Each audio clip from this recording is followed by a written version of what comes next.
Dans l'actualité, d'abord, la Chambre de commerce locale presse Québec d'agir. En effet, appuyé par la Fédération de la Chambre de commerce du Québec, on lance un appel pressant au gouvernement pour redonner un nouvel élan à l'économie du Québec. C'est justement en marge du discours de M. Legault de cette semaine.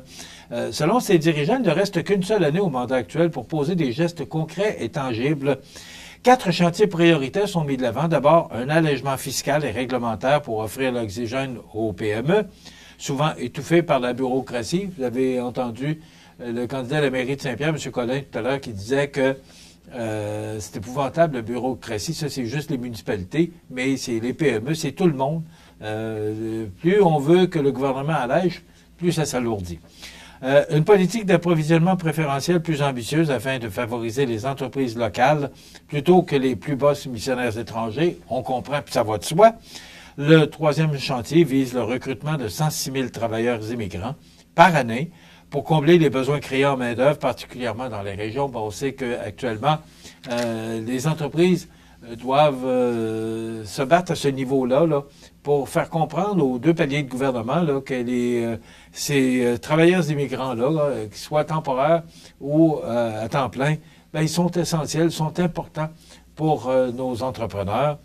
Enfin, la Chambre de commerce Magny-Montoise réclame un plan clair pour la réhabilitation et le maintien des infrastructures publiques essentielles au dynamisme économique et à la mobilité de la population. Et voilà, message clair que la Chambre de commerce de Montmagny, appuyé par la Fédération des chambres de commerce du Québec, qui lance cet appel pressant au gouvernement pour redonner un nouvel élan à l'économie du Québec.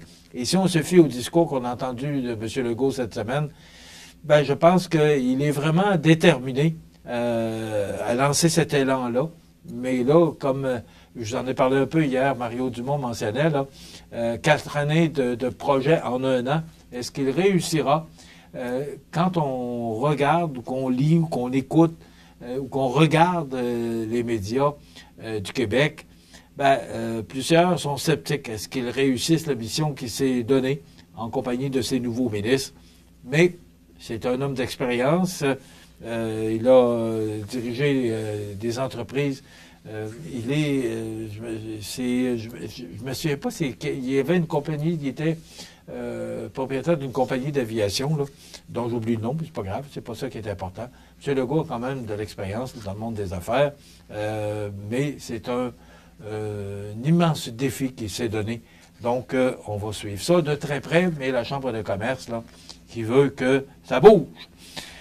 Bernard Boulay, qui entre officiellement dans la course aux prochaines élections municipales, c'est avec fierté qu'il confirme sa candidature dans le district numéro 3, en réaffirmant son engagement envers les citoyens et son désir de défendre leurs intérêts. Fort de son expérience comme conseiller municipal, M. Boulay rappelle avoir contribué à des projets rassembleurs, comme le pump track et le pickleball dans le parc Saint-Nicolas. Il souligne également l'importance d'avoir rendu hommage aux instigateurs et aux bénévoles qui ont permis de transformer ce parc en véritable joyau collectif. Et en tant que maire, il a aussi participé aux côtés du Club Richelieu à l'inauguration de l'îlot de biodiversité, un projet axé sur la protection de l'environnement et la mise en valeur du patrimoine naturel. Souvenez-vous qu'il a été maire pour succéder par intérim avec M. Rémi Langevin, qui est décédé en cours de mandat. M. Boulay sera notre invité mardi prochain. Et je tiens à le mentionner, tous les candidats et candidates à la mairie de tout le territoire qu'on couvre, soit Montmagny, Lillet, Kamouraska et Bellechasse. Alors, tous les candidats à la mairie qui veulent être reçus à CMA-TV, on va les recevoir avec plaisir, en notant qu'ils nous informent qu'ils sont candidats et candidates. Et on reçoit uniquement les conseillers de la ville de Montmagny. Vous comprendrez que si on commence à recevoir tous les conseillers de toutes les municipalités, je pense qu'il y en a 48 sur le territoire, sans compter Bellechasse. Je pense qu'avec Bellechasse, ça fait près de 64, 65 municipalités. Vous allez comprendre que dans un mois, je ne pourrais pas recevoir tout le monde. Mais je donne la voix ou l'opportunité à tous les candidats et candidates à la mairie des régions que je viens de vous mentionner et aux conseillers de la ville de Montmagny qui veulent bien nous informer de leur candidature. Bon, c'est un plaisir de les recevoir pour que vous puissiez vous faire justement une idée des gens qui se présentent dans votre quartier. On jase, c'est pas officiel encore, mais on travaille pour possiblement vous présenter une soirée des élections le 2 novembre prochain. Mais c'est toute une organisation, c'est quoi à monter. Donc, avec l'équipe qu'on a, ben, on serait possiblement capable de vous présenter une soirée des élections pour vous donner des résultats. Mais c'est en voie de réalisation. On va vous informer de ça dans les prochains jours. La coopérative de Montmagny, le magasin Coop Gérard Extra, souligne avec fierté le 4e anniversaire de la reprise du commerce Les Marchés Tradition de Cap-Saint-Ignace, prévu en fin de semaine, là, le samedi 4 et dimanche 5 octobre. Tous les gens qui vont se présenter, on va vous offrir un cupcake préparé par la pâtissière Nathalie Morin.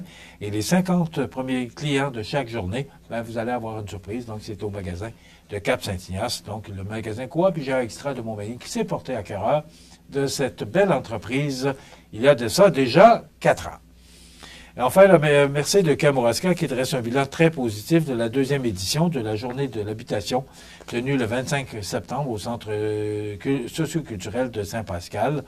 Tout au long de la journée, les échanges ont mis en lumière les défis actuels, mais aussi les possibilités d'action. Parmi les pistes envisagées, la création d'un fonds régional en habitation a particulièrement retenu l'attention. Une telle initiative pourrait contribuer à améliorer l'accès au logement et à rehausser la qualité pour les citoyens du Kamouraska. Donc, toutes les municipalités qui font face à cette pénurie de logements et tout le monde, toutes ces municipalités, ben, établissent un plan d'action pour être capable, justement, de recevoir ces gens-là. Et la 9e édition de la course aux couleurs du Sud a été couronnée de succès. On dit un succès sans précédent. Ça a eu lieu le 20 septembre dernier. C'est 375 coureurs et marcheurs qui se sont rassemblés pour vivre ou revivre cette expérience festive et haute en couleurs. Alors, l'argent sera remis à des organismes. On devrait être informé prochainement, à savoir tous les profits de cette belle activité qui seront remis à différents organismes qui viennent en aide aux gens de notre région. Sur la scène provinciale et nationale, maintenant, on va aller un petit peu plus vite parce que déjà, il reste 120 secondes.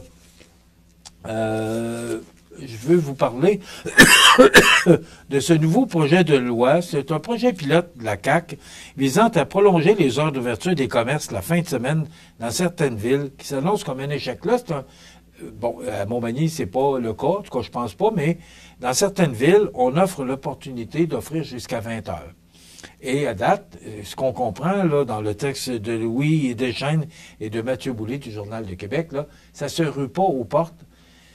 Est-ce qu'on peut comprendre, si vous regardez les commerces, là, il n'y a plus beaucoup de commerces. Il y en a, là, je ne veux pas généraliser, mais il y a beaucoup de commerces maintenant qui ferment 16h ou 17h le samedi. Mais le jeudi, vendredi, on ferme aux alentours de 19h, 20h. Et il y a des magasins du lundi au mercredi qui ferment un petit peu plus tôt, vers 17h. On ne peut pas les blâmer. Puis on comprend. Parce que d'abord, c'est que ça prend du monde, puis on sait qu'on a de la difficulté à trouver de la main-d'œuvre. Alors, on ne peut pas être en désaccord avec ça.